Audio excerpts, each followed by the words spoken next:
Hola a todos, bienvenidos a la tercera unidad del curso de estructuras de datos. Hoy vamos a abordar el tema de las listas enlazadas.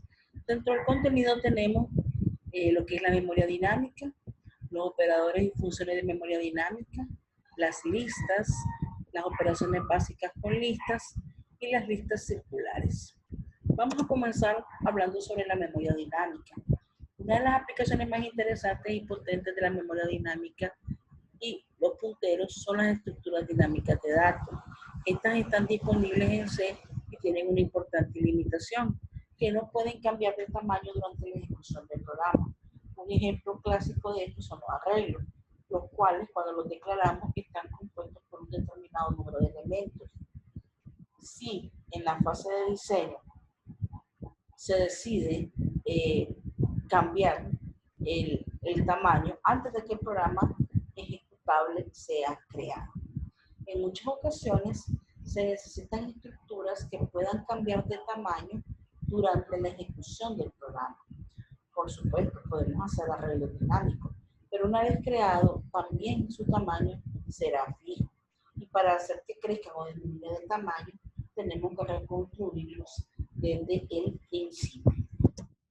Las estructuras dinámicas nos permiten crear estructuras de datos que se adapten a las necesidades reales de nuestros programas. Pero no solo eso, como veremos, también nos permiten crear estructuras muy flexibles, ya sea en cuanto al orden, en cuanto a la estructura interna o las relaciones entre los elementos que las componen.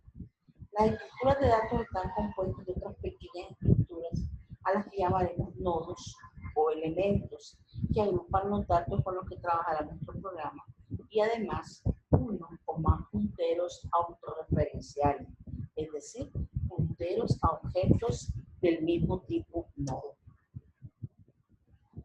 Para esto contamos con una serie de operadores y funciones de memoria dinámica. Vamos a hablar primero de los operadores malloc y free. Las variables y arreglos en C ocupan un tamaño prefijado que no puede variar durante la ejecución del programa. Por medio de punteros podemos reservar o liberar memoria dinámicamente, es decir, según se necesite. Para ello existen varias funciones estándares dentro de la biblioteca stdlib.h. La función malloc sirve para que solicitemos un bloque de memoria del tamaño suministrado como parámetro. Esta función devuelve un puntero a la zona de memoria concedida. La sintaxis es la palabra reservada void, recordemos que significa vacío, asterisco malloc, se va a crear un puntero y se va a reservar un determinado número de partes, entre paréntesis. Al final, el tamaño se debe especificar en byte. Se garantiza que la zona de memoria concedida no está ocupada por ninguna otra variable, ni otra zona devuelta por malloc. Si malloc es incapaz de conceder el bloque, por ejemplo, ya no tenemos suficiente espacio en memoria, devuelve un puntero nulo.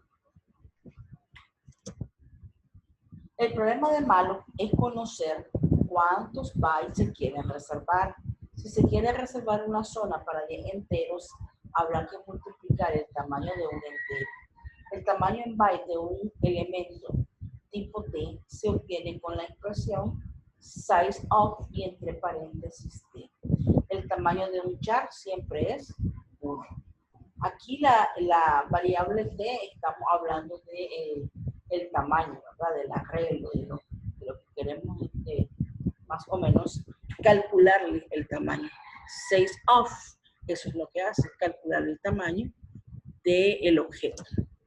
Cuando una zona de memoria reservada con malloc ya no se necesita, puede ser liberada con la función free.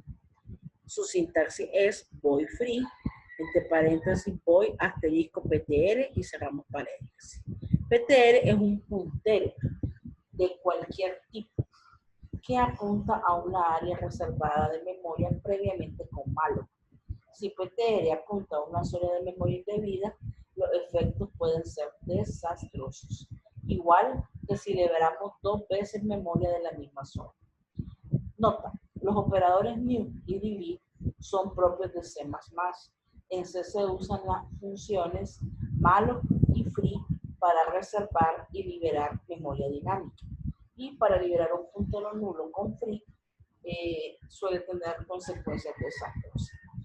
Estamos mencionando C, muchachos, solamente como una referencia para que ustedes sepan que también se puede trabajar con memoria dinámica. Pero nosotros vamos a trabajar con C++, que es un programa orientado a objetos y que nos va a servir mejor cuando entremos a otro tipo de estructuras un poquito más complejas, como son las pilas y las colas. Entonces, por el momento vamos a manejar malloc y free, pero nosotros vamos a estudiar o vamos a trabajar con new y delete, que más adelante, ya cuando estemos viendo estas estructuras, los vamos a conocer. Bien, el siguiente tema son las listas enlazadas, muchachos. Hasta el momento nosotros hemos conocido a los arreglos, ¿verdad?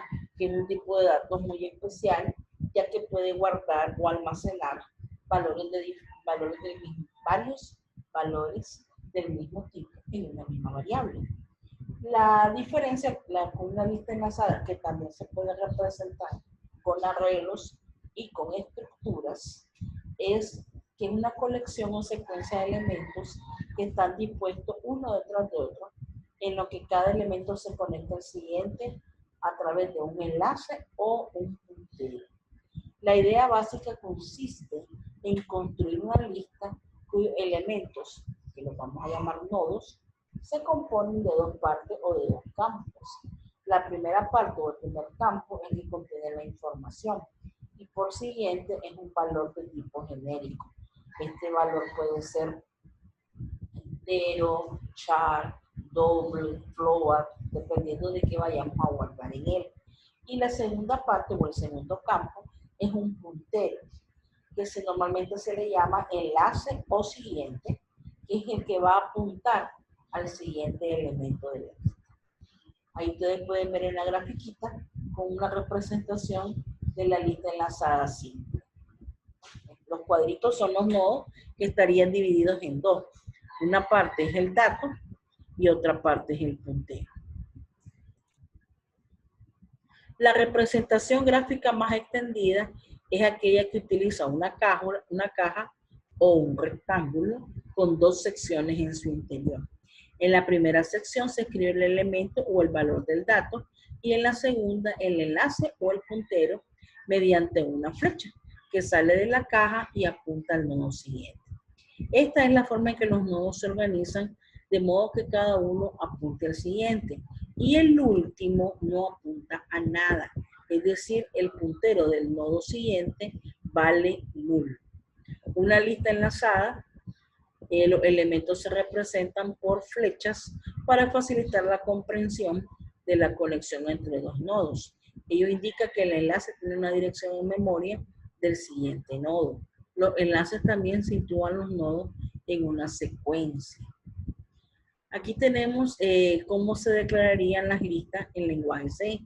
Normalmente se definen varios tipos que faciliten el manejo de las listas.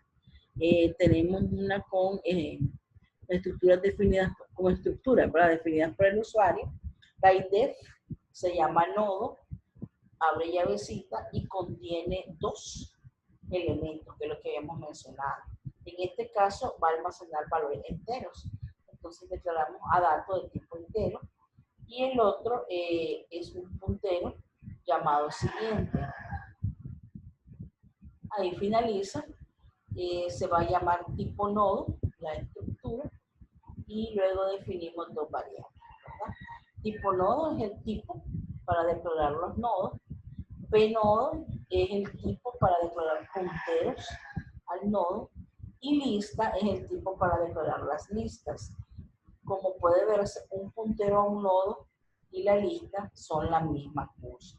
En realidad, cualquier puntero a un nodo es una lista, cuyo primer elemento es el nodo apuntado.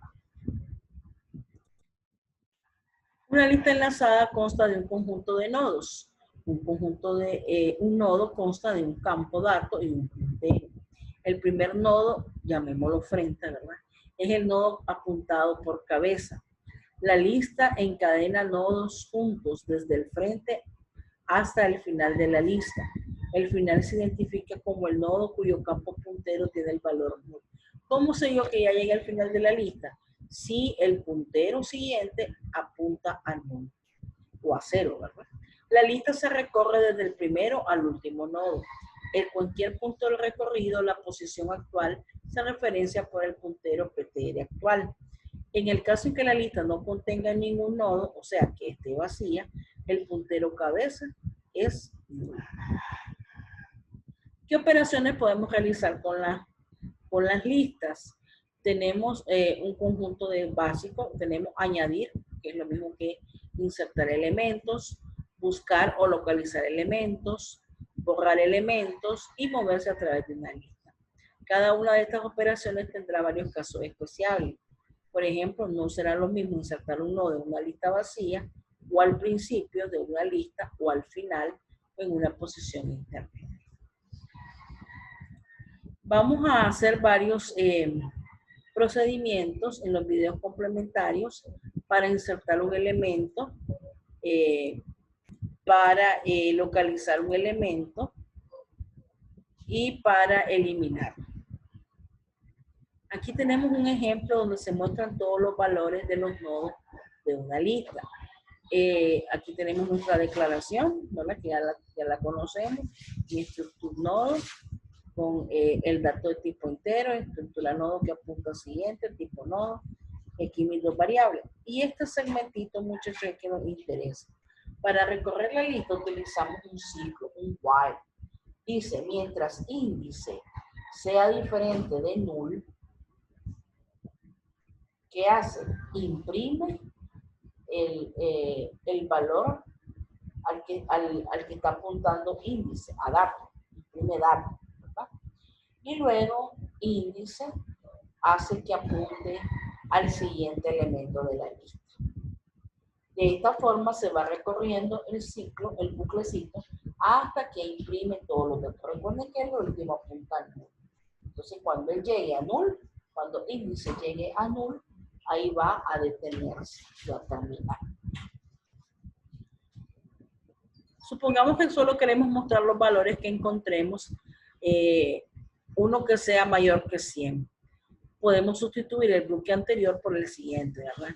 Índice está apuntando a lista, recuerden, al primer elemento.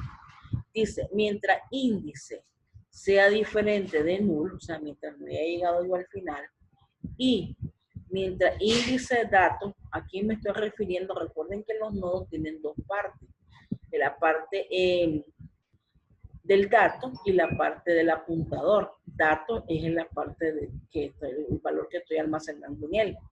Entonces dice que mientras la parte de datos sea menor o igual que 100, entonces imprime el dato y continúa con el siguiente. Y así va a ir hasta que la expresión se vuelva falsa. Solo va a imprimir los menores que 100. Cuando encuentra el primer mayor, se detiene y termina. Aquí tenemos los pasos para eliminar. No se los explico porque el video está bien completo, bien sencillo de entender. Entonces ahí ustedes esto lo pueden usar más bien para lectura complementaria. Okay. Entonces eso sería todo, chicos, en este video. Por favor, lean las lecturas que están ahí y sobre todo pongan mucha atención en los videos complementarios. La persona que hizo esos videos, muchacho joven, de la edad de ustedes, pero lo bonito de él es que utiliza un lenguaje bien sencillo, entonces se facilita la comprensión. Yo los invito para que le pongan mucha atención y traten de verlo varias veces si es necesario y después hacer los programas que él pide. Está muy interesante. Bien, chicos, eso sería todo. Muchas gracias y los veo en el siguiente video.